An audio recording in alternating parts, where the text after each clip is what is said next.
கிறிஸ்துவுக்குள் மிகவும் பிரியமானவர்களே, யெகோவா ஷாலோம், சமாதானம் தரும் கர்த்தர் என்ற பெயரை கிறிஸ்தவர்கள் அடிக்கடி பயன்படுத்துவதை நாம் பார்க்கலாம்.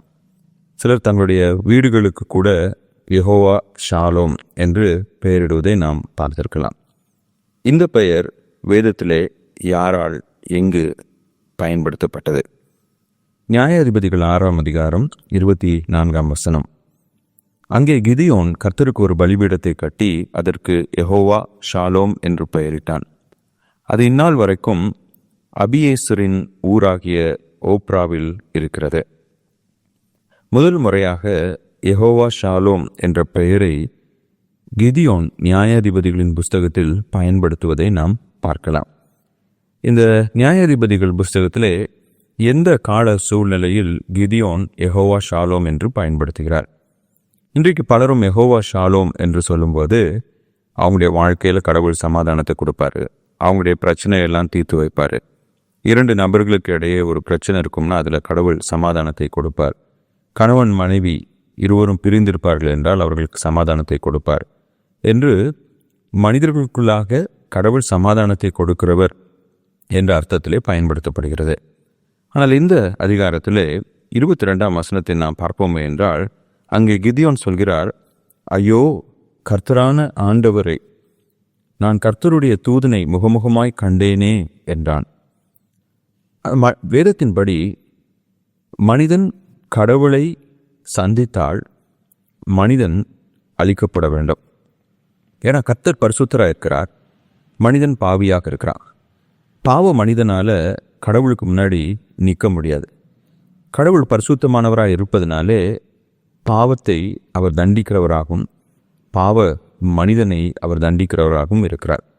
எப்படி ஒரு சூரியனுக்கு பக்கத்தில் எந்த ஒரு பொருள் சென்றாலும் அது சூரியனுடைய வெப்பத்திலே பஸ்மமாகி விடுமோ, அதே போல கடவுளுடைய பரிசுத்தம் அதற்கு முன்பதாக எந்த மனிதனும் நிற்க தகுதியற்றவன். ஆனால் இந்த இடத்துல ஐயோ நான் கர்த்தரை பார்த்து விட்டேன், நான் அழிக்கப்பட்டு விடுவேன் என்று கிதியோன் பயந்தபோது தேவன் அவனை பார்த்து 23ஆம் வசனத்திலே உனக்கு சமாதானம், பயப்படாதே, நீ சாவதில்லை என்று சொன்னார். அதை கேட்ட உடனே தான் அவருக்கு ஒரு பலிபீடம் கட்டி யெகோவா ஷாலோம் என்று சொல்கிறார். இப்போ இந்த யெகோவா ஷாலோம் என்றால் என்ன அர்த்தம்? பாவ மனிதர்களோடு சமாதானத்திலே ஈடுபட கர்த்தர் விரும்புகிறார். இப்போ இந்த சமாதானம் எதனால் உண்டாகிறது? முதலாவது கர்த்தருடைய கிருபை. அவர் கிருபையுள்ள தேவனாக இருப்பதனால நம்முடைய பாவத்தை மன்னிக்க ஆயத்தமாக இருக்கின்றார். 2வது கர்த்தர் இரக்கமுள்ளவர். அவர் இரக்கமுள்ளவராக இருக்கிறதுனால நம்முடைய பாவத்தை தண்டியாமல் நம்மை பாவத்திலிருந்து விடுவிக்க விருப்பமுள்ளவராக இருக்கிறார். இப்போ இந்த தேவன் எப்படி நம்மோடு கூட சமாதானம் பண்ணினார்? பழைய ஏற்பாட்டில் கிதியோனுக்கு தெரிந்த பட்சத்தில் பலிகள் மூலமாக. ஆகையினால தான் உடனடியாக கர்த்தருக்கு ஒரு பலிபீடத்தை கட்டி அங்கே பலி செலுத்தி ஆண்டவரை யெகோவா ஷாலோம் என்று அழைக்கின்றார். ஆனால் புதிய ஏற்பாட்டிலே இயேசு கிறிஸ்துவானவர் நமக்கும் கர்த்தருக்கும் இடையே சமாதானத்தை உண்டாக்குகிற தேவனாய் வந்தார். நம்ம ரோமர் 5ஆம் அதிகாரம் 1 வசனத்தை நாம் வாசிப்போம் என்றால் அங்கே இயேசு கிறிஸ்துவானவர் பிதாவோடு கூட நம்மை ஒப்புரவாக்கினார் என்று நம்ம பார்க்கிறோம். கர்த்தராகிய இயேசு கிறிஸ்துவின் மூலமாக நாம் தேவனிடத்தில் சமாதானத்தை பெற்றிருக்கிறோம். அப்போ யெகோவா ஷாலோம் என்றால் என்ன அர்த்தம்? பாவ மனிதர்களாகிய நாம் பரிசுத்தமான கடவுளுக்கு முன்பதாக நிற்க தகுதியற்றவர்கள். ஆனால் கிறிஸ்துவின் மூலமாக தேவன் அவருக்கு முன்பாக நம்மை நிற்க தகுதிப்படுத்தியிருக்கிறார்.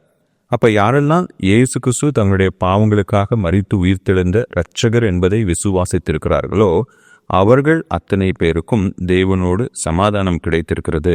அவர்களுடைய கர்த்தர் யெகோவா ஷாலோம். அப்போ தேவன் என்னுடைய தனிப்பட்ட வாழ்க்கையில் நான் செய்த தவறுகளினால் நான் நிம்மதி இழந்திருக்கும் போது வெறும் சமாதானத்தை எனக்கு கொடுக்க விரும்புகிறவர் அல்ல, மாறாக என்னுடைய சமாதானத்தை சீர்குலைக்கும் பாவத்தை என்னிடத்திலிருந்து எடுத்து போட்டு நான் அவரை விசுவாசித்து அவரை பற்றி கொள்ளும் போது என்னுடைய பாவத்தை என்னிலிருந்து அவர் எடுத்து போட்டு தன்னோடு கூட என்னை ஒப்புரவாக்குகிறார். அவரோடு கூட எனக்கு சமாதானத்தை கொடுக்கிறார். அப்ப யாரெல்லாம் இந்த இயேசு கிறிஸ்துவின் அன்பையும் பாவ மன்னிப்பையும் தேவனோடு சமாதானத்தையும் பெற்றிருக்கிறார்களோ அவர்கள் தங்களை சுற்றியுள்ள மனிதர்களோடும் சமாதானமாக வாழ முடியும். அப்போ சமாதானம் என்று சொல்லும்போது ஏதோ என்னுடைய சூழ்நிலைகள் மாறி எனக்கு ஒரு நிம்மதி கிடைக்கும், ஒரு பெருமூச்சு நான் விட முடியும் அப்படிங்கிறது இல்லைங்க. யெகோவா ஷாலோம். யெகோவா ஷாலோம் சமாதானம் தரும் தேவன் என்றால் என்னுடைய பாவத்திலிருந்து என்னை மன்னித்து என்னை ஏற்றுக்கொண்டு என்னோடு கூட ஒப்புரவாக விருப்பமுள்ள தேவன் அவர் என்பதை வெளிப்படுத்துகிறது. இப்போ பாவியாகிய நம்மையே அந்த தேவன் மன்னித்து ஏற்றுக்கொண்டிருப்பார் என்றால் நமக்கு விரோதமாக பாவம் செய்தவர்கள் குற்றம் செய்கிறவர்களையும் நாம் மன்னிக்க வேண்டும். அப்போதான் நான் யெகோவா ஷாலோம் என்று அவரை அழைப்பது பொருத்தமாக இருக்கும். கர்த்தர் தாமே அந்த தெய்வீக சமாதானத்தை நாம் அவரோடு கூட அனுபவிக்கவும் அவர் மூலமாய் பிறரோடு அனுபவிக்கவும் நமக்கு உதவி செய்வாராக. ஆமேன்.